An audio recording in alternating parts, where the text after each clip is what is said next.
सभी भाइयों को राम राम। भगवान वासुदेव सब देवताओं के देवता और सबसे श्रेष्ठ है। इस कथा को सुनने से पहले चैनल को सब्सक्राइब और लाइक कर ले ताकि आने वाला वीडियो और नोटिफिकेशन आपके पास तुरंत पहुंच जाए। भगवान वासुदेव सब देवताओं के देवता और सबसे श्रेष्ठ हैं। यही धर्म है, धर्म यज्ञ है, वरद है, सब कामनाओं को पूर्ण करने वाले हैं और ये ही कर्ता कर्म और समय प्रभु हैं। भूत भविष्य वर्तमान संध्या दिशाएं आकाश और सब नियमों को इन्हीं जनार्दन ने रच रखा है। इन महात्मा अविनाशी प्रभु ने ऋषि तप और जगत की सृष्टि करने वाले प्रजापति को रचा है। सब प्राणियों के अगर संकर्षण को भी इन्होंने ही रचा है। लोक जिनको अनंत कहते हैं और जिन्होंने पहाड़ों समेत सारी पृथ्वी को धारण कर रखा है। वे शेषनाग भी इन्हीं से उत्पन्न हुए हैं। ये ही वराह नरसिंह और वामन का अवतार धारण करने वाले हैं। यही सबके माता पिता हैं। इनसे श्रेष्ठ और कोई भी नहीं है। ये ही केशव परम तेज रूप है और सब लोगों के पिता हैं। मुनिगण इन्हें हर्षकेश कहते हैं। यही आचार्य पितर और गुरु हैं। यही कृष्ण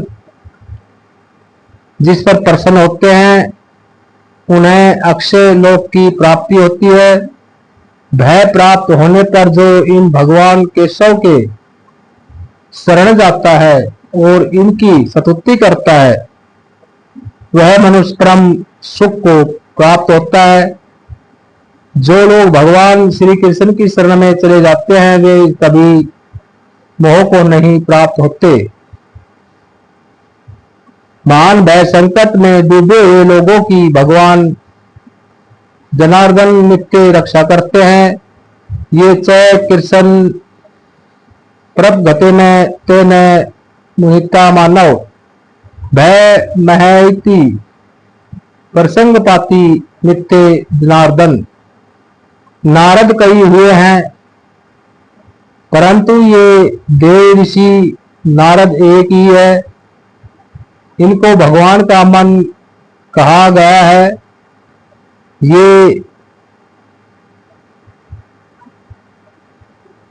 परम तत्वज्ञ परम प्रेमी और उदीरता ब्रह्मचारी हैं।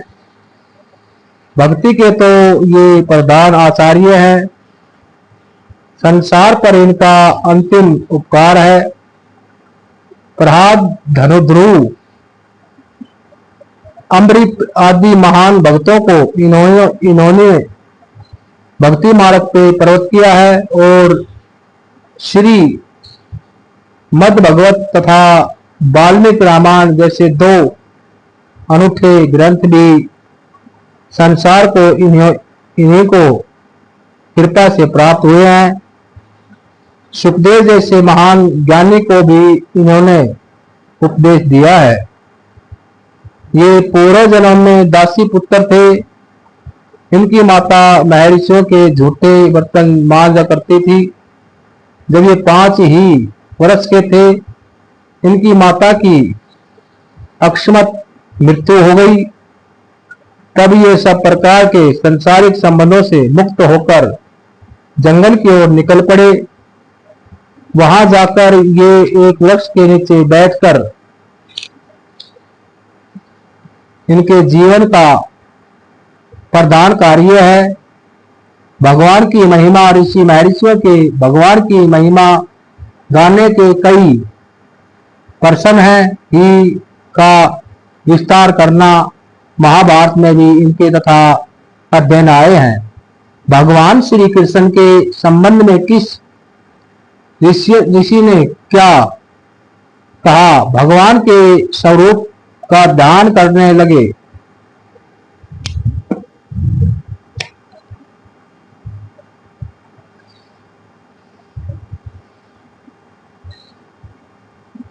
ध्यान करते करते उनकी वृत्तियां एग्रा हो गई और इनके हृदय में भगवान प्रकट हो गए, परंतु थोड़ी देर के लिए इन्हें अपने मनमोहन रूपी की झलक दिखलाकर भगवान तुरंत अंतर्ध्यान हो गए। अब तो ये बहुत छटपटाने और मन को पुनः शिथिल करके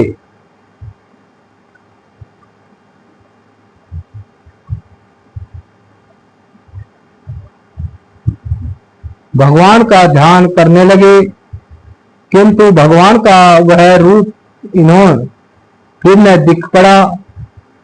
इतने ही में आकाशवाणी हुई कि हे दासी पुत्र, इस जन्म में फिर तुम्हें मेरा दर्शन न होगा। इस शरीर को त्याग कर मेरे पार्षद रूप में तुम मुझे पुनः प्राप्त करेंगे। भगवान के इन वाक्यों को सुनकर इन्हें बड़ी सांत्वना हुई और ये मृत्यु की बात जोड़ते हुए कि संग होकर पृथ्वी पर विचरने लगे। समय आने पर इन्होंने अपने भौतिक शरीर को त्याग दिया। कल्प के अंत में भगवान के प्राणों में प्रविष्ट हो गए और फिर दूसरे कल्प में ये दिव्य विग्रह धारण कर ब्रह्मा जी के मानव पुत्र के रूप में पुनः अवतीर्ण हुए और तब से ये अखंड ब्रह्मचारी व्रत को धारण कर वीणा बजाते हुए भगवान के गुणों का गान करते हैं। श्रीमद् भगवत गीता संग्रह महाभारत सभा पर्व के 5वें अध्याय में कहा है, देव ऋषि नारद जी वेद और उपनिषदों के मृग दो गणों से पूजित इतिहास पुराणों के विशेषज्ञ अतीत कल्पों की बातों को जानने वाले न्याय और धर्म के तत्व शिक्षा कल्प व्याकरण व आयुर्वेदादि के जानने वाले श्रेष्ठ परम विविध विधि वाक्यों की एकता करने में प्रवीण प्रभावशाली वक्त का नीति यज्ञ मेधावी समरणशील ज्ञानी कवि भले बुरे को पृथक पृथक पहचानने में चतुर संसद प्राणों द्वारा वस्तु तत्व निर्णय करने में समर्थ न्याय के वाक्य के गुण दोषों को जानने वाले बृहस्पति जैसे विद्वानों की शंकाओं का समाधान करने में समर्थ धर्म अर्थ काम और मोक्ष के तत्व को यथारूप में जानने वाले सारे ब्रह्मांड और त्रिलोकी में इधर उधर ऊपर नीचे जो कुछ होता है सबको योग बल से प्रत्यक्ष देखने वाले संख्या और योग के विभाग को जानने वाले देव देवताओं को वैराग्य उपदेश करने में चतुर संबंधी विग्रह के तत्व को जानने वाले कर्तव्य अकर्तव्य का विभाग करने में 10 पाठ बोलने प्रयोग के विनय में अनुपम सकल शास्त्रों में प्रवीण युद्ध विद्यों में निपुण संगीत विशारद और भगवान के भक्त विद्या और गुणों के भंडार सदाचार के आधार सबके हितकारी और सर्वगति वाले हैं। उपनिषद, पुराण और इतिहास इनकी पवित्रता गाथाओं में भरे हैं। कश्यप मुनि प्रजा विस्तार के हेतु से इन पुत्रों को उत्पन्न करके फिर पुत्र प्राप्ति की कामना से महान तप करने लगे। उनके इस प्रकार उग्र तप करने में ये अवसर और असित नाम के दो पुत्र हुए। ये दोनों ही ब्रह्मवादी ब्रह्मता ब्राह्मण उपदेश करने वाले थे। असित के इनकी पत्नी एक प्राण के गर्भ से महातपस्वी योगाचार्य देवल नाम के